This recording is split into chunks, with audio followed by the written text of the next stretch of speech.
People in Costa Rica have changed, and it's actually terrifying. Not terrifying like a jump scare. Terrifying like waking up one day and realizing the light in people's eyes is dimming and no one wants to talk about it. Terrifying like watching a place you love become a stage set, beautiful from a drone, hollow at ground level. The restaurants are quiet, the smiles are brittle, people who used to linger leave early, people who used to open their doors barely open their phones, and I can feel it in my own soul. Something sacred is thinning. I've watched relationships crack all around me. Friends who used to be alive with ideas now stare at the floor and say, "I'm tired." People I love have slipped into deep depressions and deeper silences. They don't want to leave the house. They don't want to try. They don't know how to be with people anymore, and they don't know how to be with themselves either. I can name faces, good faces, who have become brittle, numb, unreachable, and if I'm honest, there are days I feel it pulling me under too. The slow automation of a human life, the drift from living to functioning, the feeling that we are becoming robots, one small compromise at a time. How did we get here? After 2020, when we were finally let out of jail and told to go, travel, spend, upgrade, something ugly slipped its hands onto the wheel. Remote work loosened roots, capital chased sunshine, and the greedy few tested how far the price could stretch before people snapped. Homes for sale tripled. Short-term rentals tripled. Long-term tripled. The baseline became the ceiling. The ceiling became a dare. And for a moment, it worked on spreadsheets. On souls, it didn't. Because with each jump in price, something human shrank. Patience, reciprocity, humility, presence. The free things, time, a favor, a smile that wasn't transactional, got priced out too. You can feel the math, extraction in, resentment out. Visitors paid luxury prices and met tired eyes. Locals looked at the place they built and felt exiled from it. People sensed the grift, and everyone pulled back. Effort, trust, warmth, safety. The welcome turned counterfeit, and a place that once felt like a shared table started to feel like a marketplace where everyone's guarding their purse. But the price tags were only the surface of a deeper wound. 2020 taught us how to be alone, then handed us devices that monetize our loneliness. The attention machine gave us dopamine instead of community and told us it was enough. We stopped gathering to share oxygen and stories. We started broadcasting to harvest attention. We replaced belonging with performance, conversation with content, neighbors with notifications. And when real life didn't match the ad copy, we punished real life. We walked into rooms and felt like we'd entered a museum, no one touching anything, no one risking anything, everyone peeking through a glass case at the exhibit called Human Connection. I've stood in crowds that used to be wild, with laughter, with chaos, with the kind of messy joy that leaves you hoarse, and felt nothing but the hum of pixels. People in nice clothes scrolling, couples sitting together like distant satellites. The party isn't a party, it's a gallery of curated faces. The vibe is polite, sterile, robotic. It's like we were pulled from one timeline and dropped into another where the choreography is the same but the spirit is gone. We used to go out to collide. Now we go out to coexist in parallel, phones as life support. And the division, God, the division.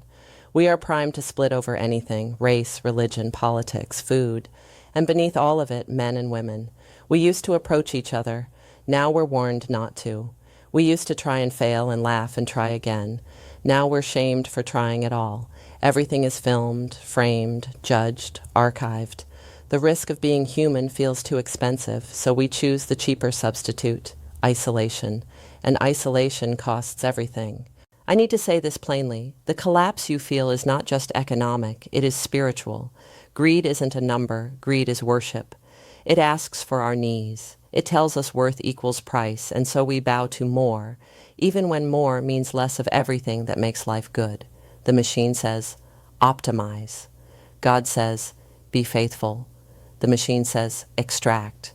God says, steward. The machine says, sell the fantasy. God says, tell the truth. We turned a living promise, Pura Vida, into a product, and products are designed to be consumed. We forgot that this place, any place, is a covenant, not a commodity. And while we were auditing our profits, we were bankrupting our souls. We're lonelier than we've ever been, and somehow also more suspicious, more brittle, more quick to condemn. The social immune system is failing. A light goes out on one porch, then another, and at first you don't notice because the street lamps are still on. But then the street lamps flicker too, and you realize how much of your life depended on all those little lights you assumed would always be there. Neighbors waving, kids laughing, a bar that used to feel like a family, the cafe where someone knew your name and meant it. People tell me that's just how it is now. No, that's how it is when we choose to live without vows. Culture isn't an algorithm, it's a pile of promises. We broke ours. We promised to be good neighbors and became good marketers. We promised to protect the quiet and turned up the volume when the money said to. We promised to honor the hands that feed us and started treating those hands like invisible infrastructure.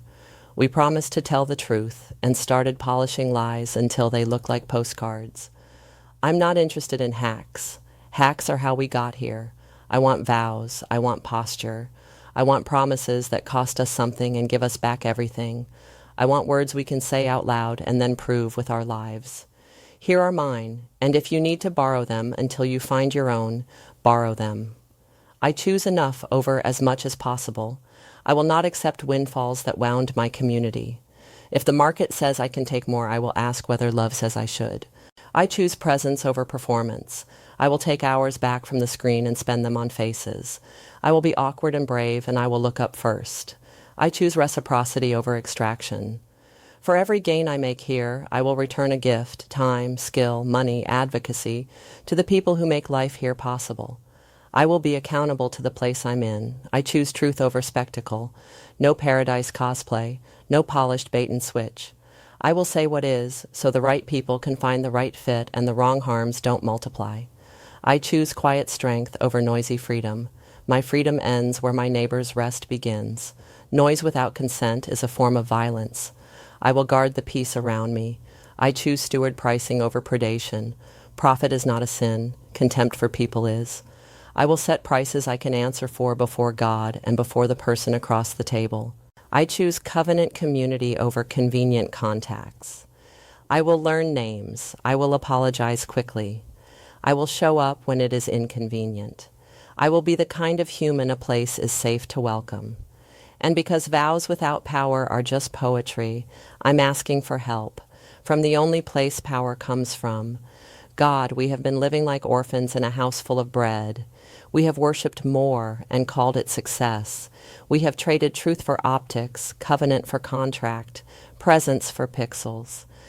We have acted like we can algorithm our way out of loneliness, price our way into peace, and brand our way into belonging. We can't. Forgive us. Teach us to want enough. Teach us to recognize each other again. Rewire our reflexes so the first instinct is kindness, not suspicion. Confession, not spin. Stewardship, not extraction. Put courage back in our chests so we approach each other again. Men and women with open hands, friends knocking on doors, neighbors sharing tables, strangers becoming kin. Breathe on this place. Breathe on any place that has turned into a showroom. Turn on the porch lights again. Restore the tiny rituals that make us human. Eye contact, laughter, the long conversation that starts with nothing and ends with trust. Give us back the appetite for reality, the kind that tastes like humility and costs like love. If you're listening to this and you feel the terror in the air, the quiet dread that maybe we've already lost something we can't get back, let it break your heart open, not shut. Let it make you tender, not hard. Let it push you toward one person today. Not a crowd, one person. Send the message, make the call. Walk across the street.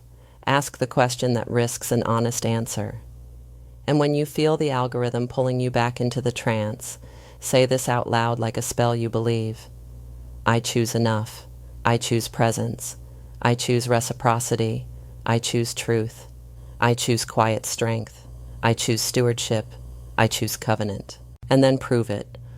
With your time, with your money, with your mouth, with your silence when silence is holy, and your voice when silence would be cowardice. People in Costa Rica have changed. People everywhere have changed. It is terrifying if we believe the change is final. I don't. I believe what looks like collapse might be a mercy, a shaking of the scaffolding so the house can be rebuilt on bedrock. I believe God is already moving provision away from those who exploit and toward those who will steward. I believe a place can still be healed street by people who refuse to be bought. So here is my blessing for anyone who wants it. May your prices tell the truth. May your work honor the hands that help you. May your home be protected from noise, rot, and easy money. May your table fill again with neighbors who trust you and guests who feel seen. May your phone lose its power over your heart.